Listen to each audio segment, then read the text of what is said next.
In this week's update, we have AutoGen, the potential smallest AI vision model that you can have, OpenAI's former chief scientist starting a new company, and what's being called the Sora AI Killer. All right, let's go over the AutoGen updates really quick, and I'll go over a quick example. So the first thing is for agent integration, they now have Llama Index integrated with AutoGen using our own Llama Index agent.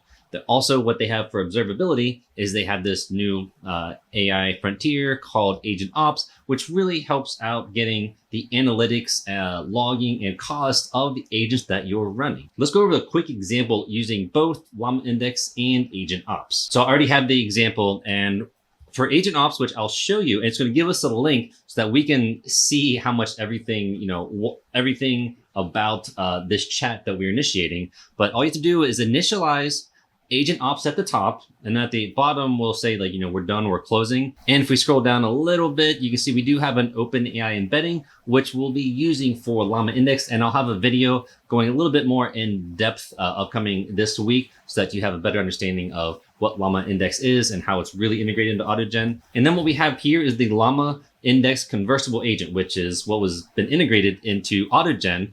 We give them the Llama Index agent, a simple description, and then we initialize the chat where we ask, what can I find in Tokyo related to Miyazaki and his movies like Spirited Away? And then as you can see here, the AgentOps, which again, I'll show you in a second, we can end the session, and then it'll give us all the analytics. So let's go ahead and run this. Okay, well, we first have this AgentOps line when we run this. So this is the session replay. It's going to record everything this chat is doing. So after we have initiated the chat, we have this Llama Index thought and action, right? So the thought is, it tells us it needs to use a tool to figure this out. It's going to use the search data, which is the action inside the Wikipedia tool. And we're going to query Miyazaki Tokyo locations in Wikipedia. And that page doesn't actually exist. So it's going to find the next best one, which is Kiki's delivery service. And it's going to give us all this information from the actual Wikipedia page, right? These are all like the headings or different sections of the Wikipedia page. And then down here, Llama Index will say, okay, here's the thought. I don't need to use any more tools. I'm also going to respond in English, the user's language. And so then the response is, in Tokyo related to Miyazaki, you can find locations and inspiration for the films. And it just kind of gives us this full response back. Okay? And that's cool. That's what we need. So it's kind of like basically a RAG agent, right? So if I want to hit exit, so I'm going to just be done with the whole chat. So now AgentOps is going to tell you the runs cost, and we're going to have the session replay. So if we go here, and after it's opened up, you can see that the total time it took from beginning to end was 2 minutes and 16 seconds. It was successful, even though I hard coded that in. But it was AutoGen when we started it, and here's the run environment, which is just my iMac. And if we come down here, you can see the different event types, which are kind of like functions that are happening inside of AutoGen in the background.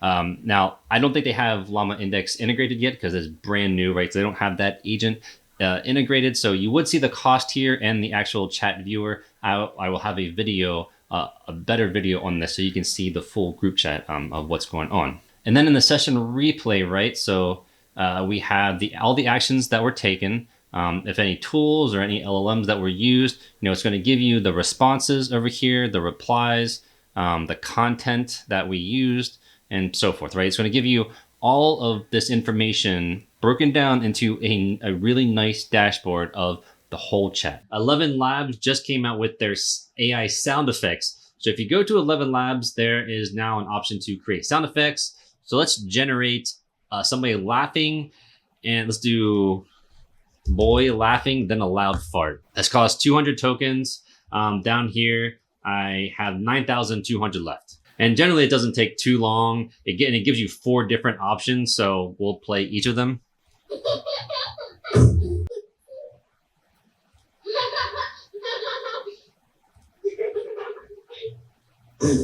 There we go. But they give you, I can't really just think of a bunch of examples, but let's look at retro video games. Retro video game power up. So let's just see how these sound. And you get so many tokens using these. Let's check these out.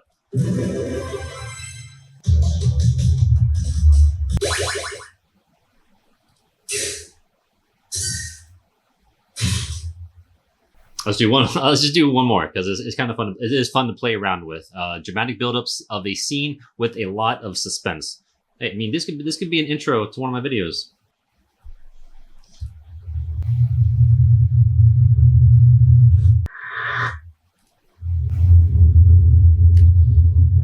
or maybe not. Okay, now for the next update, which is talking about Florence 2. Now, what is Florence 2? Well, if we go to Hugging Face and you just go to the models, this is going to show you the trending models. And right now, it's one of the top trending models. Now, I just want to say that this model isn't like brand new, right? But it's new to where we can use this, where it kind of gave more accessibility for us to use this. So if you come to Hugging Face, go to this model, you can see here on the left-hand side, I think when I just used this just the other day, it was only like 240 downloads. So it's already, kind of popular for a vision model, especially with how small it is, right? The base model right here is 0.23 billion parameters. Right, and we're going to use the large one here, which is 0.77 billion parameters. And there's a couple things that you can do here. You could try to run this code on your local machine. It is kind of small, but what I'm going to do is I just used a Google Colab. So I opened this Jupyter Notebook and just then eventually opened up in Google Colab. Once we set the model to the Florence 2 large, which is the 0.77 billion parameter model, they have this is just a generic function to take a prompt and then give us an output, right? That's all it is. We have an image here, which this image is of this building in the background with the doors, windows, and a blue-ish car. Okay, so a couple things we can do is let's ask it for a prompt, right? You can do a caption, a detailed caption, or an even more detailed caption. So let's do the detailed caption. And then this is, at least on here, it's going to take a little bit. And then once it's done, it says this image shows a green Volkswagen Beetle parked in front of a yellow building with 2 brown doors. Sky is a mix of blue and white. There's barely any sky visible, but I guess there are a few trees in the background. So, cool. I mean, this is a very small vision model, and it gave a pretty good caption. Now let's try object detection. Okay, this time I just had a prompt for, you have the carets and then OD for object detection. You run our function for run example. I'll have the Google Colab for you to do this. Then there's this function to actually plot the boxes on the image. So once you do that, here it says there's a door, a car, and wheels. Okay, I mean, it's not, it doesn't show everything, but, pretty good for a basic object detection. And then you can have something called dense region caption. And what it does here, it goes a little bit more in depth and actually also shows us that there's a door, a turquoise Volkswagen Beetle, the wheels, and a wooden double doors with metal handles. Okay, so this is a little bit more in-depth region caption of this image.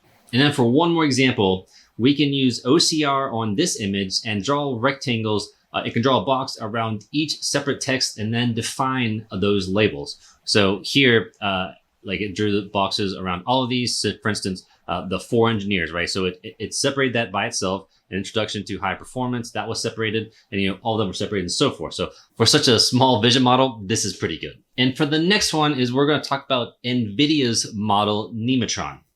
And if you actually come on to Hugging Face, and it's, this is another trending one, right? So if you kind of come up here, click that, you can't actually try it on Hugging Face, but if you go to try this model on build.nvidia.com now, if you go there or come here, I think you might not have to log in. I'm not sure. I can't remember exactly if I did.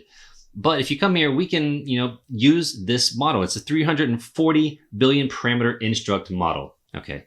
So it has something here. So let's go ahead and just click on write a limerick.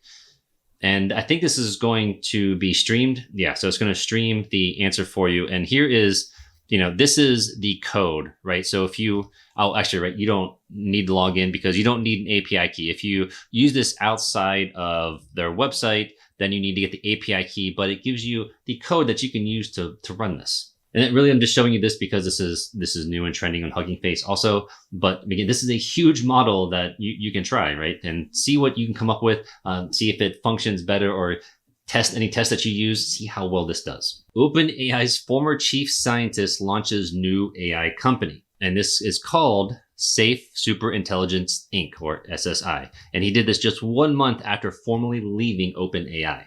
Now, if you weren't sure about why Sutskever left OpenAI, the reason, at a very basic level, is that he was worried about their approach to AI safety, and so there was a falling out. I believe. Remember, there were a bunch of tweets that he kind of came out with, but it was about safety and AI. In 2023, He wrote that AI, or predicted that AI with intelligence superior to humans could arrive within a decade.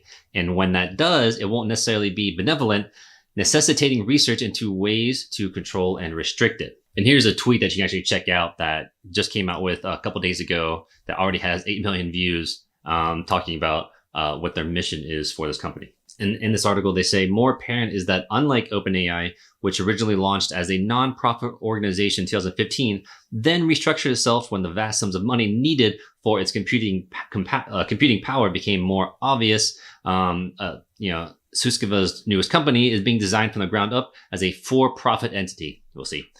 Judging by interest in AI and the team's credentials specifically, it may be drowning in capital very soon too. They're saying that raising capital is the least of their problems. Well, last week, Stability AI just announced the open release of their Stable Diffusion 3 Medium, the most sophisticated image generation model to date.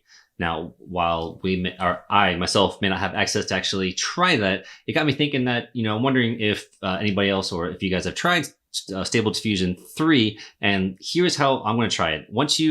I just created a simple login, and I think whenever you do, you get 25 credits, and you can use those credits. I mean, it's not very many, right? You can't create many images, but I think you can create like one video, I believe. Yeah, actually, so I'm going to use their API locally, which if you come to the developer platform, you can come here and look at here's stable image or stable video. And yeah, it's a flat rate of 20 credits for one video, right? And you get 25 credits. So you can do one for free just to do a simple test. But I'm going to go ahead and do the image. And I'm actually going to do I think I'm going to do the ultra, right? This is 8 credits per successful result. Now, this is actually their best image, generation service model so far. The medium one, they're saying, is the most sophisticated because of the size of it. Yeah, actually it says right here, the small size model makes it perfect for running on consumer PCs and laptops, as well as enterprise tier GPUs, right? So it's suitably sized to become the next standard in text to image generation models. Now, that doesn't mean it's the best one, but it's going to be one that's for the general public that we can use, and probably cost effective as well. Now, we're going to try this with their best image generation service.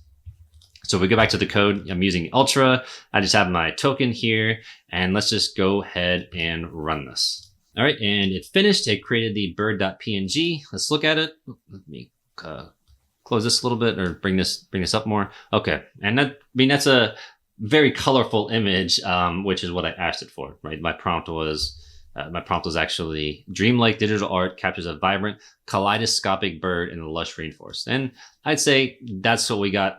That's pretty dang good. Okay, so for the next update, this is supposed to be the Sora AI Killer. From what I read online, I've seen it in numerous places. I think it's a bit over dramatic, but I'll let you be the case. I'll let you decide. Let you be the judge, right? But I'm going to show you 2 videos that I produced already. I'll try to produce another one, and just let me know what you think.